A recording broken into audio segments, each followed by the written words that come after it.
More than 1,000 women serve in the Iowa Army National Guard, but just a fraction of them are enlisted to serve in combat. 2 women now in training talked to Mike DeSilva about what the mission means to them.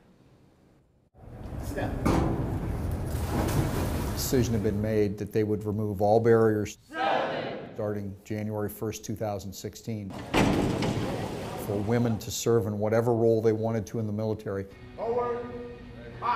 With the door finally open for the first time in the Guard's 176-year history, And that's when the Iowa National Guard was created in 1839. Private Megan Rieska and Private Dakota Ducey are preparing for combat. I don't want to be like pampered because I'm a female. I mean, I joined the military. Like, that's not something that's very girly, you know. Rieska, a 20-year-old sophomore at the University of Iowa, started out considering a medical position, but was drawn to the duties of a combat engineer. You're talking about jobs in which you may have to go find improvised explosive devices. You may have to use, high explosives to remove obstacles. You may engage in direct combat just like the infantry would against an enemy.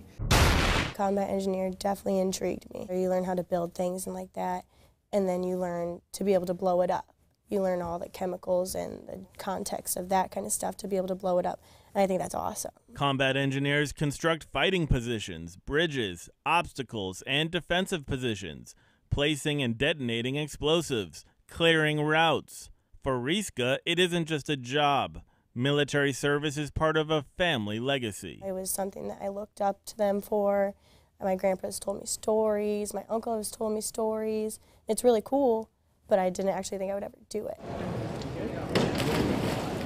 I'm very proud of myself, and I know that the people around me are proud, and I like to be motivation for other people and an inspiration for other people. 18-year-old Dakota Ducey is motivating them by breaking new ground. She's enlisted to become a field artillery firefinder radar operator. They have a critical job so they can understand where incoming rounds might be coming, how we can defend against that, and where our outgoing rounds are going as well. The decision to enlist in a combat role didn't come easy. I thought about it, and I wasn't really sure about it. I didn't want to, and then I really thought, and I joined. Ducey knows she made the right choice, both for her and the women who will follow. I want someone to look up to me and be like, oh, she's doing a good thing. Maybe I should do that too.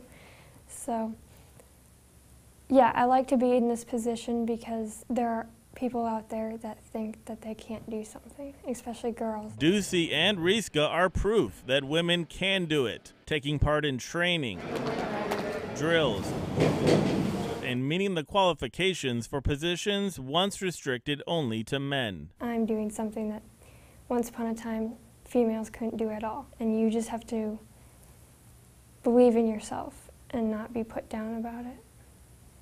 If you want to do something, do it and don't hold back. I'm willing to fight for you, for your freedom, and you're going to say, no, you can't do it, don't do that. I'll prove you wrong. If I do go to war, heaven forbid if I go to war, I'll prove you wrong. I can do it, and every female can do it. About 45% of combat enlistees, both male and female, fail to qualify because they don't pass the physical entrance exam or the aptitude test. And ahead here at 6 tonight, a premature celebration. The wild finish at a high school championship game that had both teams celebrating a win. And the snow chance heading into tomorrow night is still on track. I'll tell you what type of impact it's going to have on those temperatures, how long this winter chill is going to last. Right after the break here at News 8 at 6.